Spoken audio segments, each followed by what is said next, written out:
বর্তমান সায়েন্স বলে এই পাঁচটি কাজ যদি তোমার সাথে আদৌ না ঘটে থাকে তাহলে তুমি মানুষ হিসেবে গণ্য হবে না, অর্থাৎ তুমি এই গ্রহের মানুষ না, তুমি অন্য গ্রহের মানুষ। চলো দেখি এই পাঁচটি কাজ কি কি রয়েছে।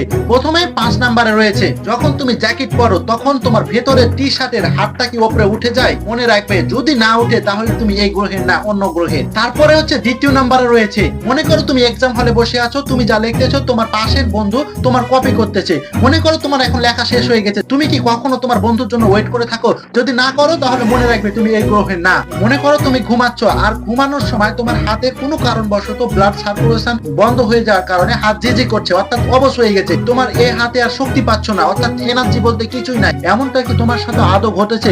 যদি না ঘটে থাকে তাহলে তুমি মনে করবে তুমি এই গ্রহের না। 4 নাম্বার হচ্ছে, কখনো কি তোমার সাথে এমন হয়েছে তুমি পড়তে পড়তে তুমি বইয়ের উপরেই ঘুমিয়ে গিয়েছো এবং যখন তুমি বিছানায় ঘুমাতে যাও তখন তোমার ঘুম আসে না? যদি এই কাজটা তোমার সাথে ঘটে থাকে তাহলে অবশ্যই তুমি এই গ্রহের মানুষ, আর যদি না ঘটে থাকে মনে রাখবে তুমি এই গ্রহের মানুষ না। এবং 5 নাম্বার অর্থাৎ সর্বশেষ, তুমি থিঙ্কিং করো যে এই কাজটা আমার সাথে প্রথমবার হয়েছে, আমি এটাকে কিভাবে কি করব, আমি বুঝতে পারছি না। যদি এরকমটা হয়ে থাকে অবশ্যই কমেন্ট করে জানাবে, আর যদি না হয় তাহলে তুমি মনে রাখবে তুমি এই গ্রহের